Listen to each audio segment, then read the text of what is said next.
What's up, everyone? Today we got Mr. Dale Dupree. He is the founder of the Sales Rebellion. He's a former homeschooling graduate. He's a homeschooling dad. We had a crazy conversation from not buying into the narratives that are being pushed, finding your own story, to his homeschooling experience, to what he found worked that translated in the business world. Beth, what do you have for this one? This was incredible. I loved how he talked about the importance of art, which I really think is important, and everything he voiced about that. Absolutely loved it. And then he also talked about the music industry and what his experience was like in that. That was really interesting. Yep, yep. I think this interview is really good, David. It was a good one for sure. All righty, y'all. We'll see you guys inside. What's up, everyone? Today we got Mr. Dale. Mr. Dale, if you give a quick, just short bio about yourself, kind of what you do and how you fell into it. Yeah, no worries. It's a long story, but it is summed up pretty simply that I was born and raised in a homeschooling family that allowed me the creative, I guess you could say, like boundaries or lack thereof, appropriate in order to be able to explore my authenticity at a very, very young age and learn the world from a different lens, such as traveling throughout the United States to learn world his or U.S. history, and like spending summers in my father's business to learn entrepreneurship and the idea of doing something that you love and making a living from it. So I was just brought up different, if you will. I think a lot of people in your audience could probably relate to that to some extent as well too. But at 17 years old, I had a couple dozen scholarships for college, based on the SAT scores and just like participation in the system through our homeschool method.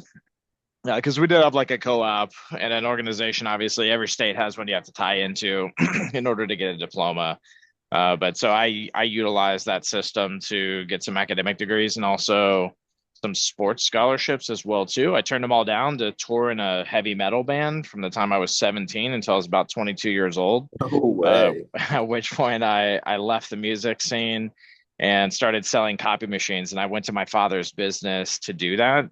Basically, I just didn't have a resume to get a job anywhere. So I thought it was really my only option, just based on the way that the world, kind of beats that into your head, if you will, at a young age that I was. Mhm. But it was the greatest decision I ever made. I fell deeper in love with my father as my hero and my best friend. I learned his business extraordinarily well. I helped him make a ton of money, to the point that he could sell his organization. And then I got gobbled up by another company who bought us. And that is where my real story begins financially, where I went from rice and beans and trying to rebuild my father's business to making $1 million selling copy machines, which is a crazy thought. But I made it happen. And then I climbed the ladder of the corporate world from there. Get a little lost in the sauce, if you will. Just tried to kind of figure things out after about 5 years of building a company from 8 million to 25 million that bought my father's organization, Wow. thinking that I could like leverage that to find happiness and fulfillment, and more success, which was not really the case. And eventually I decided the corporate world wasn't for me. And in 2019, March 1st, I started a company called the Sales Rebellion, which I still operate today, 7 years later, in a few months. Uh, Whether you want to say it's going good or not is kind of like based on context and Mhm. knowing my heart and what it is that I do. I'm not really a money driven or motivated person. I love helping people, serving people, teaching them the way to make money for themselves if that's what they want to do. But what it's really given me flexibility to do is for the last 5 of the 7 years of running this business, I've been extremely intentional with my kids. We homeschool them. I have a 3 year old and an 8 year old. So the 3 year old is just like vicariously learning at this point from the 8 year old who's only been in school for a few years. We kind of skipped the kindergarten phase and just let him have fun Mhm. and enjoy his life, if you will. And this business has afforded me the ability to be able to be very present and connected to my family because of that. That's a brief overview of me, what I do, and how I got here. Hey, that's a great overview. I didn't know you were a homeschool graduate yourself too, so that's amazing. If we could bring it back, because most these are for the parents. We do videos for the kids as well, Sure. but these are for the parents. But your parents were like mine and Beth's parents. They chose to homeschool. It's different at the time, but they still made that decision. Coming from a former homeschooler, for the new parents, what are some things that you think, you know, in today's world, we see a lot of people homeschooling. They want it to be a certain way. Oh, you have to do it this way, kind of so to speak. What do you Yeah. think allowed you to go off and have the confidence in yourself? And you got to be good at communicating. If you're selling $1 million worth of faxes or copies, or you know what I mean. You have to know how to communicate to do that. So, what were some things you think your parents did that allowed you to have the perspective, even now too, where you're focusing, you're being intentional with your kids, helping people with the way they're making money? What do you think kind of allowed that with what they did? Yeah, it's a great question. I've thought about it a million different ways. I think ultimately my parents stumbled through just like Mm-hmm. most of us do. And even though they had Mm-hmm. some guidance. I think the one thing that they did well that maybe they would laugh if they were sitting here listening and say like, well, we didn't mean to do that necessarily, but I think that that's the beauty of kind of stumbling through things in the first place is that naturally what is produced is perceived by some as like structure, if you will. Mm-hmm. And really I just watched my parents kind of buck the system. So if like the church that we went to told my parents like, hey, your son isn't welcome here anymore because he doesn't live with you and he's touring in a heavy metal band, then my parents would be like, hey, how about you don't get to tell us what to do? And he can do whatever he wants and That's screw you. And so like my parents, if the church also was like at a certain point influencing things like courtship as an example, and this was real big in the 90s. Josh Harris was the name of the guy that was doing this, and it was influencing a lot of homeschoolers because most homeschoolers were church going folks in the 80s and the 70s and the 80s especially, and so most of them were like pursuing homeschool because they were seeing it happen in their church organizations. My parents were like, "No, we're not doing that. That's cultish. Like we're not gonna have our daughter courted by some guy because he made a request to do so. Like that just doesn't work." And so my parents did a really good job at just kind of bucking the system. You would think that being a Christ-centered family and ultimately homeschooling their kids. And my parents would be huge conservatives on top of it. They were the most anti-government, like libertarian people I ever met in my life. They could get into the right and wrong on either side. And they were very open to the idea of like being wrong also. And so they weren't like hard line about a specific subject. And we literally vicariously learned all these things through their actions, their communication, the way that they operated around complete strangers, the way that they operated around friends, and I think those things rubbed off on us heavily. It was really, I would just say, their genuineness as people, and trying to figure out a structure by just like naturally allowing it to happen. Like those are the things that ultimately they did well. That yeah, I think I see a lot of that being destroyed in modern homeschooling, especially since COVID, and it kind of got Mhm. popular within the world of education to an extent as well too, where people are they're trying to just put too much control over the systematic approach of homeschooling to begin with. Where some days like I think everybody needs to hear this. Some days you start school with your kids on a Tuesday and they're just not paying attention and they suck and they're freaking kids. They're 7, 6, 5, 8, 3. They're kids. And so, we would tend to say like get a little legalistic and, as people in general and say, look, if you don't do school, you're going to be, high as a kite as a teenager and no job and you're never going to aspire to be anything. I think those things are like dug into us through society. And really, like my wife and I, it's pretty awesome actually. She'll send me a text if I'm not with her that day and she'll just go, hey, I'm just gonna literally take the boys' shirts off and send them out into the woods to be primal and get their testosterone bodies, what they need, throwing rocks at each other and building forts. And hopefully that's cool with you. And it like, of course it is. It's always cool with me. I think kind of flying by the seat of your pants is important in the homeschool tradition that we want to Yep. keep going for ourselves, and then more parents should do it that way. No, and I'm hearing a lot of correlations between your family and mine, and even what your wife is doing now. That's one of the people. Like when I'm talking to people and they're asking me questions, I'm like, look, I lived the best childhood possible. I had parents that loved me, but on top of that, I had the opportunity. If it was sunny and it was good weather outside, I played outside all day long. When I got back inside at night, I could do my school if I had to catch up, or if I was ahead, I didn't have to worry about it. It just gives you a freedom.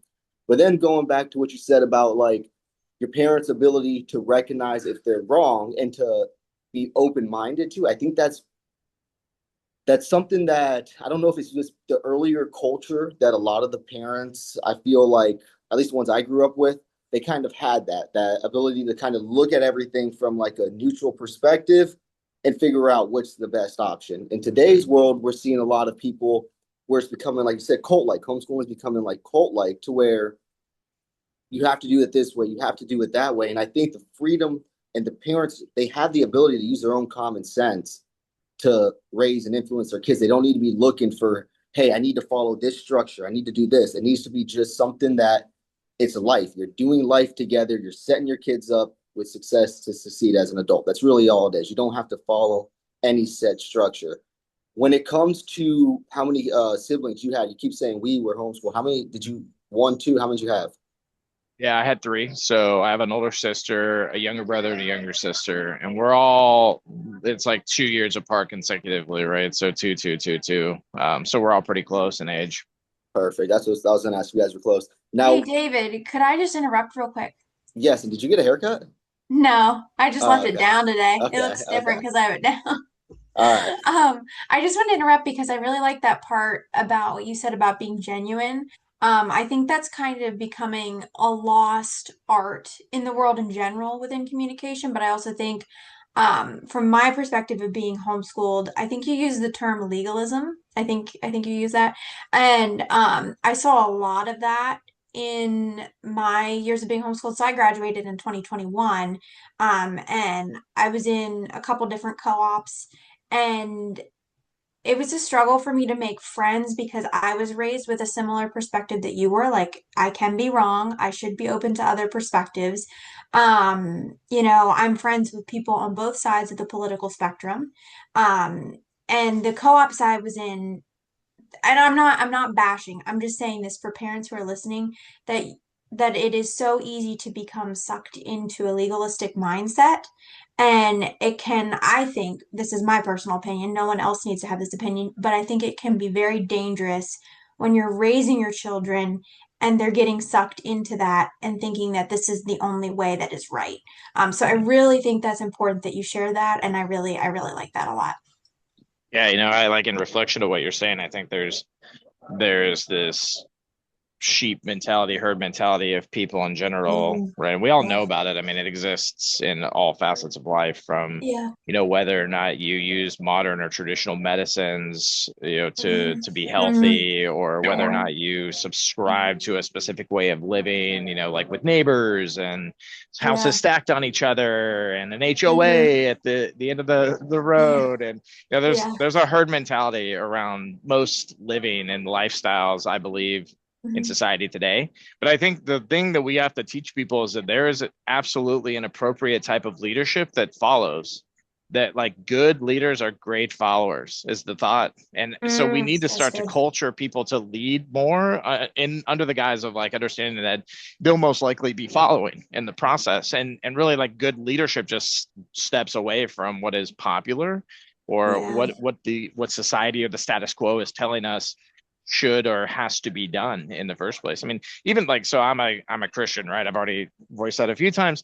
And like, if you look at like biblical teaching, even, especially if you're somebody that's like theological to any extent, or is looking past Yeah. the surface of what's being taught biblically, like, God has literally designed earth and designed society and designed man, and everything that we do on a daily basis Yeah. leading up to this point of really bucking the system, like even his own system, like biblically, like, hey, like these things are going to change, and ultimately, like, the Mm. goal is to give people more freedom, more choice, more, like, almost, like the complex systems of life, having it like less of an understanding but more comfort around those things through the process. Yeah. Yeah, I just think we're so lost, on this identity of like, hey, who do I need to align with? Oh, these people make me feel comfortable, I'll go over there. And then we become sheep Yeah. within those groups, and we Mm. are never going to progress anything that we want as a society because of that. Yeah. The siloed effect, right? I think I can't really, like, it's a glass house, or, there's a lot of ways to kind of look Yeah. at it, but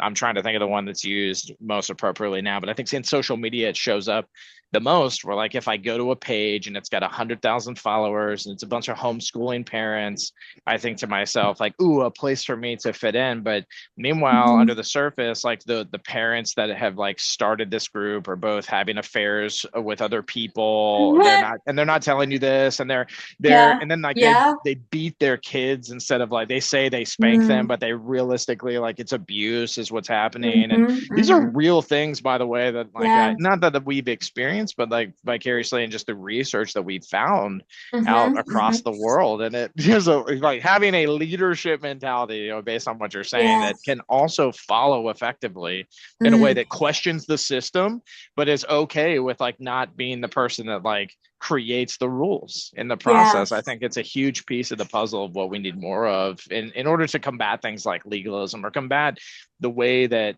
some folks are saying like, this is good. We've fixed all these things, all these problems. The Mhm. millennials have fixed all the issues of the boomers, and we're going to pass it down to the next generation. It's like, no, we're just like really literally corrupting the next one with our own Mm. perspective and perception of what Yeah. makes us feel good. So it's a hard That's truth, great. but yeah. Yeah. Well, and I think too, and I'm not bashing the people that were in the co-ops. I just struggled to make friends because it felt like if I had a different opinion, I was closed off, or if I was a little bit different. And I will be honest, I was nerdy, so I had trouble fitting in. Anyway, that didn't really help because, I want to talk about Star Wars and stuff like that, and the girls weren't really into that, which is fine. It's all good. But I think I don't know. I think when you're homeschooled, I think it's really important to, like you said in the beginning, I think you talked about exploring your own interest and being yourself and like being open to authenticity. I think that's really important to um, not become a black and white mentality, sheep mentality. So yeah, thank you for sharing that. And I think also what you said when it comes to the leaders, in today's world, we see leaders as the people stepping forward, taking the torch from someone else, saying, yes, now I'm going to be the new spokesperson for this. You know what I mean? But really, when it comes down to it, we need a society that's questioning the status quo and really not trying to take other people's beliefs and their paradigms they're living in and then adapt it as our own and then Yeah. try to instill in the next generation. We need people that are asking questions like, hey, even when it comes to the government, when it comes to anything with the medical, when it comes to, you should have your own questions, and you shouldn't be looking for like a team to have your back with. It should be, if you believe in it, then it's yours. You know what I mean? Um, when it came over into the sales world, when you were playing music, was that like just like your full on profession? Were you doing anything to make money during that time? How all was that like little area of your life? Yeah, good question. A lot of people don't ask it that way. They just assume I played music only. And actually, in the first probably about like 6 to 8 months, I would come home after a 30 to 50 day tour, and I would actually go work in either commercial painting or landscaping, where like they paid Wow. cash. I didn't have to be W-2'd, if you will, and I could just kind of come and go as I please without them having to worry about me. And then my band started making money, to the point that like it could pay for my bills, because I rented a home with the whole band, by the way. So that's another thing to like keep in mind too. There was like 4 or 5 of us living in this house, and it was a 4 bedroom house, so one of us had to sleep on the couch, kind of thing. But it was a party home, to say the least. But also, like, I've been with my wife for 23 years. We've been married for 19. We met when I was 17, when I was starting the band. So even though it was a party house, like I had a girl, like, wait, don't kill me, mom. She was living with us before we were married, kind of thing. And then like we got married at 21, and so like I had a pretty straight laced upbringing, like, in general with my parents. But they weren't like overly protective of me, and they didn't tell me I couldn't live with the girl of my dreams, kind of thing, before I was married. And so those are my choices. I have to live with them. Whether or not like I think they're right or wrong is another conversation for another time. But ultimately, like, the lifestyle that we had wasn't, because I had a little bit of grounding, if you will, with a girl that I admired. She was my best friend. I wanted to spend the rest of my life with her. I was more frugal and responsible with like what was coming in. And then I was also thinking, unlike most of the other band members, I was also thinking, how can I, in general, how can I provide for a family that I want to build? So I was just thinking outside the box. And so even in years where I didn't have to have a second job in the music industry, I actually would come home and occasionally ask my dad, like, hey, can I like do some deliveries for you for a few bucks? Or so I actually cut my teeth selling commission only. Basically, my dad would throw me a couple leads kind of deal and be like, hey, you want to call on these guys and see if they need any help, feel free. So, I like had a taste of some of these things and, like experienced the working world, if you will, to some extent. And, like I could have stayed full time with music and made a decent amount of money and a great living. But there was a lot of things that happened in that time frame of my life that really just opened my eyes to, okay, this is my dream for sure, from the perspective of like, what did I always want to do when I got older as a kid? Like, I wanted to be an entertainer. I wanted to be a musician. I wanted to be on stage to some capacity. I wanted to express myself through art.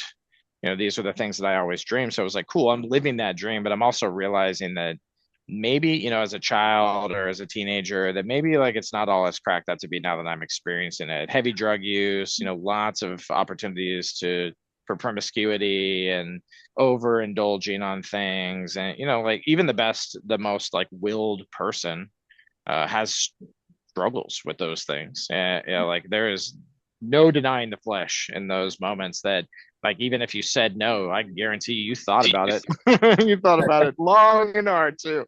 So, there was just a lot of things that I'm a very open book. I'm a very truthful person. I believe that it'll set me free ultimately in the way that I live my life. And like you never have to go back to something you said and like double down, and oh, what did I say there? Like when you're just telling the truth, right? And the end of the day, I think really looking at myself in the mirror and saying like you're going to destroy what you have built by staying in music, was the big catalyst. That and like I had a my best friend was in the band and he was struggling with drugs and not like marijuana, like heroin, and it Mm. was intense. And we loved him, me and my wife especially, and we wanted to see him win and wanted to see him get better. And so it was, there was just decisions like that happened within that time frame of music to make it harder on us, and but ultimately to set us in the right direction. So I think with anything like the financial side of it, you never have enough is kind of the Mm. thought process. Like even when you're making good money, like you're never content. And maybe some people are hearing that like, well, um, I am content with the money that I'm making. I think that that's the thing though, is like it's just a different perspective. Like you might be content with the money, but like you're not content with what it's providing you with. You still look at somebody else's car and think to yourself, I wish I had that. Or you look at somebody else's ability to be able to take every Friday off and think, man, I wish I could have that. There's always something like pushing on you that's, kind of making you desire or want something more in your life. And I, at a very early stage in life, I learned not to chase that demon, if you will. And I had to learn the hard way, unfortunately. But I think really ultimately, like music is what set me on that path of learning those things. That it was never enough of what I actually want, because I didn't want the other stuff that came with it. I just wanted to have peace and success, and wanted to play music and perform art, when everybody else just wanted to have sex and party and get drunk and do their thing and live their life. And some of those guys, I have friends that were, all the way up to like 30s and 40s before they stopped. And, like being around them just became obnoxious, even though they were successful. It was like, there was never cognizance, there was never the same person in the same room at the same time. It was like, it just sucks. It like sucks the life out of you. It makes you something completely different. And I saw those things happening to me. And so I bailed, for lack of a better way to say it, and started the journey outside of there. Yeah, but sometimes I feel like that's part of the overall journey, though. Like you going through that to be able to come to that decision yourself, those years gave you that ability to, okay, now I'm gonna step into this, and you're a little more confident knowing this is what I want going forward. When we're gonna stay on the music for one more thing, just because I grew up playing the piano and the violin. All my cousins played the drums. We all played an instrument, and I do believe that playing an instrument does have a benefit in your life, even if it's later on and you're not still playing. Do you think that homeschooling families should be incorporating music into their, even with the possibility of they, start the heavy metal rock band and they go do crazy things. But do you think that's a benefit for people, or do you think it's something that if the kid's interested, do it? If not, then don't do it? I think the arts are so important in general for all of us Mhm. as homeschooling parents to make sure the kids understand. First, so for my oldest son, 1,000% the arts are going to be filmography, like to some extent, or cinematography to some extent. So we, instead of like putting them in sports, which I think is kind of an art as well too, to be quite frank with you, I think that like sports made me more creative, especially soccer. I became very strategic in the way that I thought about creativity, as a matter of fact, and like soccer built that into me because it was less of like go hit things or go score buckets, and it was more like, hey, for 90 minutes you have to stay on this pitch, and you can't get tired, and you got to keep up, and so like the strategy of that, I think ultimately really helped me with my creativity. So, but like at the same time, my oldest son, he is definitely athletic. He doesn't understand that, but he is. Like you throw him a basketball, and out at about 5 minutes in, you're like, what is happening right now? This kid's like, he's like the dude that picks up a guitar that like strums it and you laugh at them because they suck at it. And then a year later, they're like playing classical, contemporary music with their eyes closed without a pick, and you're like, whoa, dude, that's crazy. But, so I see the talent there, but you also have to toe the line of like making your kids do something because you want them to be social or it's acceptable, and like Mhm. just leaning into the thing that might be a little non-traditional or kind of like off the wall that your kid likes. And so for my son, like we're right now, actually, I got a really good friend in the video world in general. He loves the art of video. He's really good, director, if you will, as well too, in my opinion, my personal biased opinion. He's coming to up to Tennessee where we live to spend like 4 or 5 days area and literally teach my son how to make movies. And so No that'll be like way. his school that week, which will be super tight. And he's 8, man. Like he just turned 8. He's gonna like this kid at 8 years old is gonna like learn how to make movies, and then we'll Amazing. incorporate that into his schooling, throughout like the week. Like, hey, you can have a day where you do this, but you have Yep. to accomplish these things in the process of doing it, in order to get it next week. So like write a script, or like 16 lines of a script, or like whatever thing that we decide to do in that process. But I think all that is art related, that like you can teach your kids math and you can teach them science, and these things are great too. But I think ultimately, no matter what, it's knowledge that we want to Mm, give them. And art really opens your mind to a lot of the things that you learn in other subjects to begin with. Like you can't understand how film works without understanding some form of science, and Mhm. ultimately like Mhm. the basics and the foundation of like how is technology even a thing to begin with. So, and Yeah. I think also like it causes the kids to question existence, to Mhm. question all kinds of things, like just really ultimately like dig deep into their sense of just like being, if you will. I know that might sound a little hippy dippy and deep, but like everything really is. My wife and I joke about this all the time. Like you literally become a hippie when you start homeschooling your kids, because you start to realize, like all the little things that people don't think about, like the words you use when you're speaking to your children, the emotions that you transfer to them through your leadership, or just like in general moments, like when you're ordering a coffee, you think different when you're homeschooling your kids, because you're someone says, what can I get for you, and you do less of like, maybe this or maybe that, and like you work through it differently, and you let your kids watch you work through it differently. You like instill those moments in them, Mm. because you realize when you're homeschooling that we're not like parents, and I maybe some other homeschooling parents feel this way, maybe not, but when I hear people go, how did they learn that phrase or that thing? I'm like, I know exactly how they learned it. Like, because they're around us all day and they hear everything that we say and do, and they watch other people interact with each other. And I'm like, no, they're learning literally every second all these things and capacities that we can't even comprehend because we've busied our life too much. We don't understand the little things anymore, the small moments, being intentional, being present.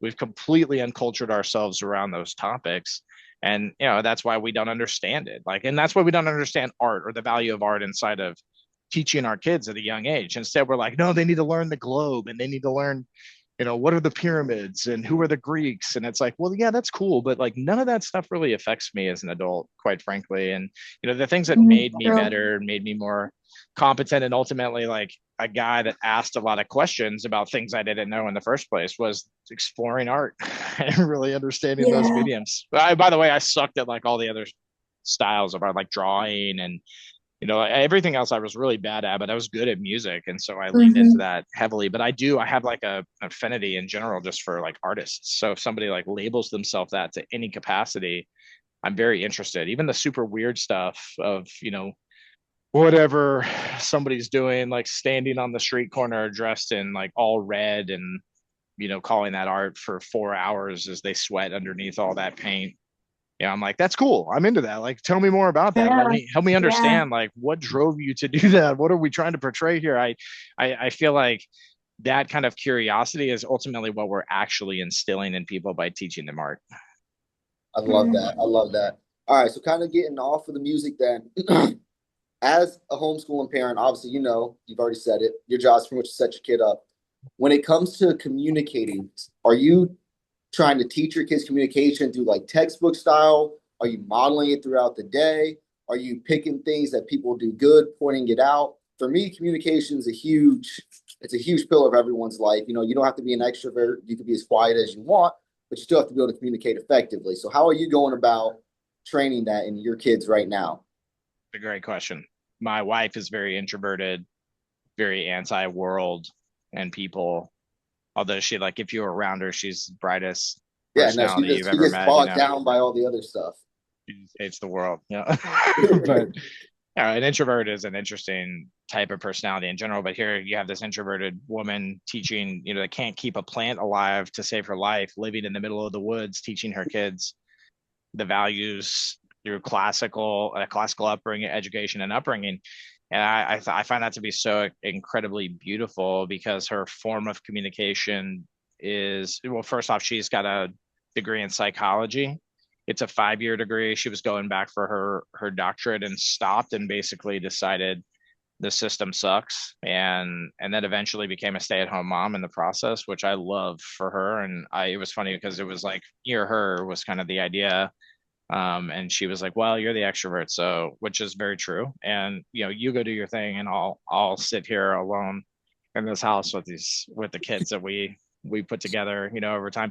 The other thing that's interesting that I think a lot of people will probably find partially wild is that yeah, especially after you learn my story, and anybody wants to do research on me, it's pretty easy. Just Google my name. I'm pretty much out there on the internet. But my wife and I didn't have kids for 10 years, and my wife never wanted kids.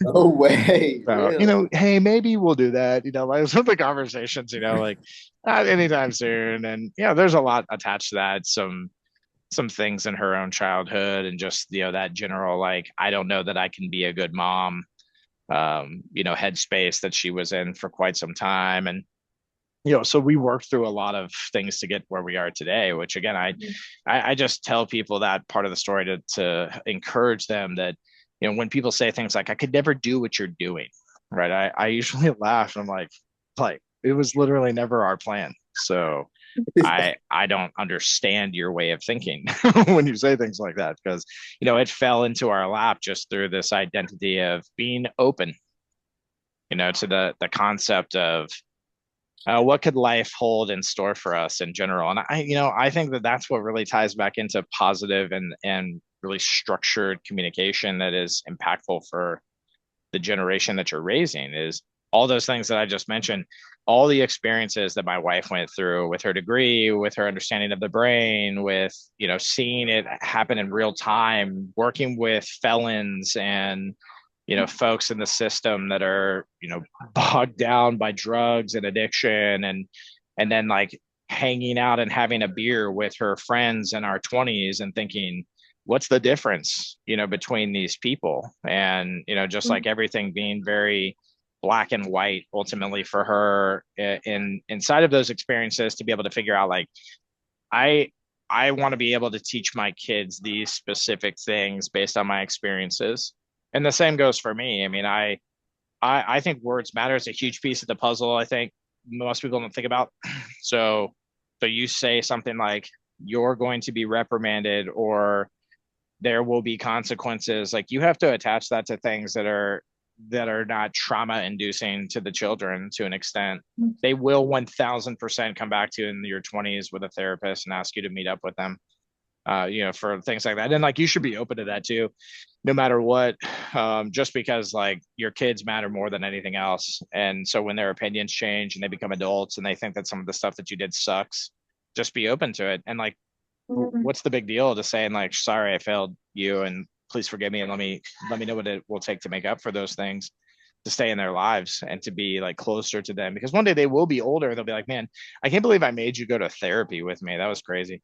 Like those are the things that like ultimately like weigh and balance out. And like, if you're thinking like that though, right now, like I just stated, your communication changes with the kids, that like you Yeah. smile more often when you're mad at them. You don't have a facial expression that's going to haunt them, for the rest of their life. If you do discipline, we spank our kids point blank. I'll be as blunt as possible with that. We spank our kids, and we do it in a way that they learn, and that ultimately they also understand personal responsibility through. Yeah. And my oldest, I've Yeah. spanked him like 3 times ever in the history of his life, and like my youngest, he's going on like dozens at this point. So it's because the kids are different, there's the other thing. So I Yeah. can't communicate to the older kid the same way, Trip, as I can with Wild, my younger son. I can't tell Name's Wild, Wild. you may not do that, because he hears that and he's like, oh, sick, dude. Wait, And he time gets out. sarcastic. His name is Wild. Yeah, Atlas Wilder Dupree is his name. And then So Oh, the I you other, love guys it. brought that on yourself then, did yeah, I F that up for sure, bro. But the other, so like the kids though, they have these very meaningful names. Like the first child is Curtis Dale Dupree the third. I'm a junior. My dad's a senior. Trip is a third, and like we call him Trip for triple, like short for triple, the third. Oh, I So love that. so when we were naming Atlas, like it had to be Atlas Wilder, just like it had to be like a kid that'll travel the world with an absolutely insanely wild spirit. And man, people do say a lot. They say, it's crazy, like the name fits your kid really well. And I tell them, I'm like, that has nothing to do with the name. Like, God called this child to be a free spirit, and whether Mm. if we named him Nathan, he would be he this would have. big of a jerk, Very good. just the same. So Very good point. Very good point. So when it comes to, because you're saying it right here, you got your kids are different. What are you guys doing on your journey when it comes to the education side of maybe they learn different too? I know the one's still kind of young, but you're probably getting your feet wet and you're seeing that they don't learn exactly the same. yeah, one of them is, they're both I would say they're both like kinesthetics and Okay. personality. So they both like the human touch. They snuggle up with their mom. They love to give me a big hug. They love to beat on me. So they'll constantly punch and wrestle. And that's a boy thing, though, I think, more than anything. And like giving them those outlets is really important. But I like, the difference is like one of them is very kind and compassionate. And while the other one is like kind, he's a little bit more just in general gritty in the way that he looks at things. So like if he wants something, he just goes and gets it. Where the other kid, if he it Trip, the older one, if he wants something, he will ask politely, and when you say no, he makes him sad. Where like, while you say no, he'll punch you in the face and take it anyway, and then eventually be sad because he's got to lose that thing because of his actions. So like those two just completely different identities make it very important to understand that the process of learning really is in the way that we relay information to them. So I can't say 2 + 2 is 4 to both of them, even though that's the correct way to do the equation. I can't do that with one of them. I have to really work him through the why behind that. Mm. And with the other one, I have to be a little bit more blunt and less discerning. I just have to be very short and sweet. And so, like that to me is the beauty of homeschooling the kids. So imagine that they both had the same teacher out in public school alongside 50 other kids who are all unique and different. They're all going to be messed up. Every single one of them, and I mean, I witness it on a daily basis. I don't have any kind of like, I'm not waging a war against public school in any capacity. I don't care, to be quite frank with you. I think it's fine that other people put their kids do public school. It leaves like more time in the day for me and my kids because they're all at work and in school, and we're out enjoying the world. And I think that's the beauty too of homeschooling, is taking advantage of like the public spaces that nobody's using, and Mhm. just in general, like being committed to the experience of life through it all. But at the same time, it comes back to this ultimate identity of like the kids are going to, through your homeschooling lens, are going to experience it completely different, no matter how you spend that, and making it something that accommodates them both, or all six of them, however many you got, if you're listening, is, that's the hardest part, but it's the most beautiful design of the journey, to be quite frank with you, because it pushes you to be a better dad or mom, or just in general parent to the kids. And it creates a lot of very intentional moments with them. So, like you give your daughter away, or you watch your son get married later on in life, and these are the times that will rush through your head, and the way that Mm. when you watch them act on stage, so when Wild is like ripping his shirt off and like pulling the garter off with his teeth, you'll be like, well, that's exactly what we raised. And you'll remember all those moments that meant so much to you, that you took time to intentionally spend with those children in those moments to create the outcomes that you did. It's kind of just that simple, really. It's like, it's just, there's like a lot to it, if you will, but simply boiled down to a quick equation. It just looks like meet your kids where they are and be the path of least resistance. That's the best way to communicate with them. I love that. I love that. All right, let's get into the sales rebellion a little bit. So what all are you guys? Are you training salespeople? Are you selling a product? What all do you guys do there? That's a good question. We started as a coaching and training organization where we just did one-on-one work specifically with sellers that were, say for the most part, the ones that came to us were struggling with things like setting appointments with new accounts. So we have a very creative approach to what we do as an organization, and then we teach other people to do the same inside of their vertical. So whether they're selling like IT or some type of software, or they're trying to be an entrepreneur and run multiple businesses like a car wash and a laundromat, and then do consulting for those things as well too, or they're selling packaging, or they're selling financial services, like anybody and everybody comes through the rebellion and is welcome with us, and mostly because of our methodology and just our general mindset that everybody is in sales. I believe everybody is in sales. Yes, To sir. the point, like a teacher sells Yep. knowledge, like a broker sells a network, a buyer sells themselves. I think everybody literally is in sales. And so if we just put less emphasis on like the word itself and the stereotypes of the word, I think a lot more people would be into sales, quite frankly, and recognize the power of it in their lives as well too. Because I believe that sales can change the world, quite frankly. I mean, just being very blunt and honest about it.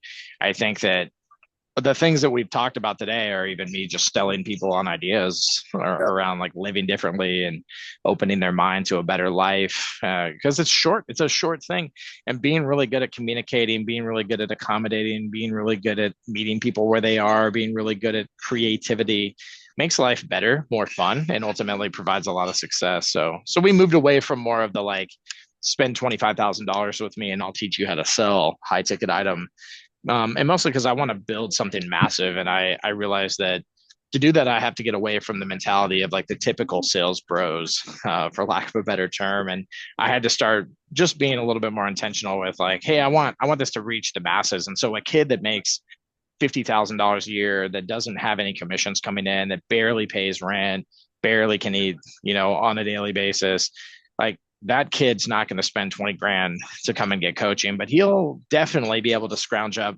$1,500 a year to be in a community with us and still learn and still have success and ultimately have their lives changed, in the process. So we started pursuing more of like a cohort style of coaching where we've got a few hundred people, that all at once that, it basically participate inside of a communal group. They get activities that they do on a weekly basis, monthly basis. They get things in the mail. They practice their creative approach to sales. overall, from communication to the experience that we give to the tangible items that we send people or drop off at their offices in order to get their attention. And that's really like what we do for people. And because of that, like we have a second side of the business that does strictly fulfillment. So a great example would be like we've got a group right now, they sell storage, and it's like mobile storage. So it's trailers, it's like literal like semi truck like trailers, too, and not just what might be going through people's heads when I say that. And it's for like Costco and Home Depot, and they store tons of their product for them because they fill the warehouse, but they have an overstock of things. Like we send to those really busy organizations like Costco and Home Depot, we send experiences in the mail, like a crumpled up piece of paper in a trash can to a CEO or to a site manager that gets this thing in the mail, is like, what the heck is this? And opens it up, and it reads at the first line like, hey, I crumpled this letter up because most of the sales stuff you get is garbage, and so I just wanted to go ahead and throw this one away for you. And it causes a moment in that person's life to like stop and think, and to compare, right? Because we're always judging as humans, right? So like they judge in the moment, they think like, wow, no one's ever done anything like this for me. I might as well, even if I don't like this, I might as well at least give this person some of my time to some capacity, right? So yeah, that's what we do for people. Additional to teaching them is like we do all the fulfillment of those things. So people hire us for projects where we send thousands or hundreds of those types of items, if you will, to individuals all over the world to set appointments for them to help them build their businesses and to make more money. Like we're the anti of the room full of humans with a headset on that are power dialing through tens of thousands of random numbers and saying, the same line every time somebody picks up, crossing their fingers, hoping that that person just happens to be in the market to some capacity for their services. And instead we just believe in this more intentional type of sales. I think it all comes back to a lot of the things that we've already talked about on this call, just like being present, meeting people where they are, being creative, entertaining folks instead of just selling them stuff, building relationships, doing things outside of the way that the status quo tells us to do them. That's what drives me as a human, and that's why I started this company. Dude, that's amazing. And what a great idea with that crumbled piece of paper in the trash, man. That is next level thinking right there. That is amazing. So you guys are just, as far as the community, which I love too, because you're going to be able to influence more people that way, but also you're giving them a sense of communities where they can learn with each other, tune in. What are you doing that's working? What are you not doing that's working? I need help here. You know what I mean? I think it's a better way of learning than one-on-one in some sense. But who are all you serving? Is it like 18 up? Is it the kids interested in sales and he's in high school? Can he come learn from you guys? Like what all is the age group you're looking at here? Yeah, we don't put a label on the age or the generation. Like anybody that Okay. really wants to do sales, and all the way from entrepreneurs to people that are in like specific sales roles, we welcome them in. And it's pretty simple. I mean, it's on our website. It's under what we call the ultimate rebellion or the covenant, which is, the promise that people make to themselves to be better at sales, and the way that we describe it. And it, again, like I said, it's very low cost. It's $150 a month, and they can leave and come and go whenever they want. Like it doesn't lock them into anything. So we see all kinds of shapes and sizes of people, and they're ultimately, like, we help people all over the world too, from New Zealand to South Africa to the UK to Asian countries, to Russia to Canada to Mexico. I mean, like we're kind of everywhere. And again, like I said, it ranges. Like we've got anywhere from like 19-year-old kids just getting started in their sales career, like interning for organizations, all the way to people that are 55 and they want to reinvent themselves. Like we really welcome one and all into the rebellion. We do a yearly get together as well too. Right now we do them in Knoxville, Tennessee, every August. We're going to start doing them all over the country as well too in the future. But we bring 100+ people, from all these different countries and different backgrounds, and together for a couple days, have a lot of fun. Not a traditional conference, very much like an escape room, if you will, for entrepreneurs or salespeople. Everything's, highly engaged, from the perspective of just like touch and feel. Everybody's learning creative approaches, everyone, to not just to sales, but to life in general. So they learn things like we're talking about, like at these meetups, and not in an indoctrinating way either, or a cultish way, just like a, hey, here's a lens you can look through if you want. Come and hang out with us. We call that hangout totality as well too, right? I love the name, right? Just the concept of totality and like what it ultimately stands for and means. I think that more people need to look at their life from that lens or that perspective of understanding, like ultimately like a what they might be bought into that could be hurting them, but Mhm. ultimately like how personal, professional, and private are all the same. There's so many people out there that make a box of business, make a box of the things they like, and then make a box of the things they hide from everyone. And that's what I ultimately think kills entrepreneurship or sells in general. Is a guy on one side, trying to sell you a car, but in the back of his head, he's thinking about his finances, his marriage, his kids, and all of it in a bad way. And not fixing those things, not bringing them to the forefront in totality, but instead just siloing themselves in those moments to like, I got to sell 12 cars this month and that's all that matters, or I won't be able to pay my rent. So we seek to free people, and to provide that ultimate freedom perspective for people, not just financially, but from the perspective of fulfillment and happiness as well too, through what we build. That's amazing. And then the last thing I kind of want you to touch on here is just because you mentioned it a little earlier, I this nonprofit, something me and my brother do. We have a business, marine service business that we run. That's where we make our money. And as a business owner, your number one thing is sales. You're either selling an employee to work hard and work for you, you're selling a job, you're selling let's say a marina trying to get it's all around sales. And sales does have a negative connotation, but for homeschooling parents out there, I personally believe that they should be pushing their kids into sales roles early on, just because it's going to teach them commission most of the time, so hard work. It's going to teach them communication, but it's also going to put them around a bunch of different people that they're going to be able to kind of develop and work out who they are in that time. Do you think that they should be pushing towards sales, or do you think it's something that, again, you're going to let the kid decide if he wants to go that way, don't want? And I'm not saying they have to do it, but I'm saying, would you give them a little nudge in that direction early on in their career? Yeah, man, sales changed my life. So I'm a little biased, but I also like I've met enough salespeople too who like I just got done having a conversation with a guy that was in sales for like 15 years and now he's an attorney. He like Oh, went back to school and like learned law, and when you ask him like, well, why? He'll literally tell you, I just never really liked sales. I just was told I had to be in it if I wanted to make money and be happy. And then one day I kind of learned like what an attorney does. And I thought that's kind of cool, like helping people, defending people, learning the law a little bit better. And I have a bad background. So maybe I can find people that were like kind of in the dirt like I was. And what a cool thought. Just this idea of being able to kind of like reinvent your life. But also, I I think his lesson sucks, to be quite frank with you, because people told him he had to be in sales, right? Where I would look at it like this, because I do agree with you that like sales is great for kids, especially. I mean, like knocking on doors and selling cookies, like it doesn't really matter what it is. Like sales is great for kids in general.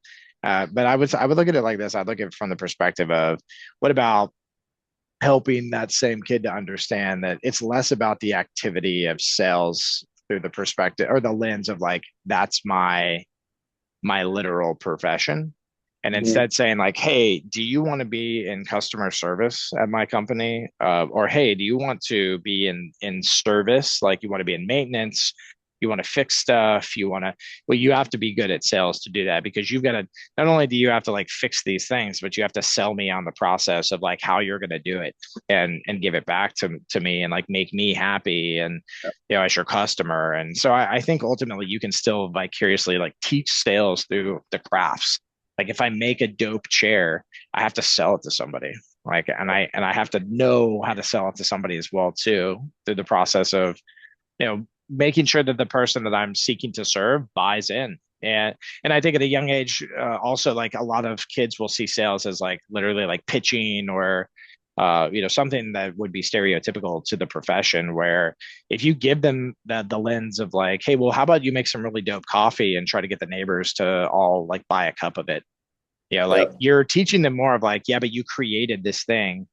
And so this is your passion, this is your worth, this is what you love. And then you're just translating that passion, that worth, that love, that part of your life to other people. And I think it grounds them a lot better by, just kind of like creating a hybrid approach to the way that we look at sales in Mhm. non-traditional ways. But I mean, you were probably already expecting that answer, quite frankly, because everything that I've said has been like completely off the wall, most likely to the point. No, I love it, dude. I love it too. It's a great lens that you see the world through. And when I was saying, I said I think it's just I went to college before I dropped out, and I learned more in the first 6 months of running my business than I did in college. And it was all around like, oh wow, if I'm gonna be good, I really need to learn how to portray the message that I can perform this service. Like it's this the only way we're going to put jobs on the schedule. So I think like getting them that early exposure, whether it's them selling coffee, whether it's them selling their dad's copiers, whatever it is, just puts them in that perspective. It gives them the opportunity to grow and develop in that way. Or Um, that. Now, the last thing you said, the website was the sales. What's the website again? Yeah, so thesalesrebellion.com. esalesrebellion.com. Do you have like an Instagram, YouTube, or anything else that people can follow you at? Yeah, you can find me on most social sites, like either at Dale Rebel Leader, or just like Okay. look my name up in the general search, and typically I'm the only Dale Dupree that comes up. But really, like the content side, like I post the most about business and ultimately the sales rebellion on LinkedIn. So it's just Okay. linkedin.com/in/copier warrior. And I actually like, I don't just talk about the sales rebellion. I actually revisit my days of selling copiers a lot, which has a lot of value in it just in general because it's such a commodity sale. So Mhm. whatever you're selling, something complex, HVAC services, financial knowledge and power, something more basic, like whatever it is, you will 1000% get some nuggets of wisdom from a guy like me who has sold the most basic, boring, crappy thing to sell to the world, and not just to like one segment, but I sold to NASA, I all the way to your neighbor that has an aspiring business that he's running out of his garage. Like I sold copiers to all those people. And so I've sat with people that are worth billions of dollars in their personal wealth and signed contracts for millions of dollars in total equipment, all the way down to guys that have a loan for $200,000 and nothing else at that stage to build something that has no credit and is buying the cheapest thing possible from me in that moment in order to do so. So I got a pretty unique lens from that standpoint, and I give my knowledge away for free on especially on LinkedIn. But if you're following me on the other sites, you'll get a kick out of the content for sure. I mean, it's just a bunch of weird, silly Dale stuff like you've heard today if you're listening. So That's amazing. All right. Do you have any last words for the homeschooling parents out there? yeah, just stay the course, y'all. Like it gets tough, it gets rough. My mom will even tell you there was times when she thought about sticking us in the public school system. And, sometimes in your head, you think like, well, maybe it's better for my kid. And I just want to like hold you accountable to the thing that you committed to in this moment back when they were kids and you had a vision of building something different than everybody else, to just stick with it. Like, don't let the world pressure you to think that you're not doing good. You need to make changes.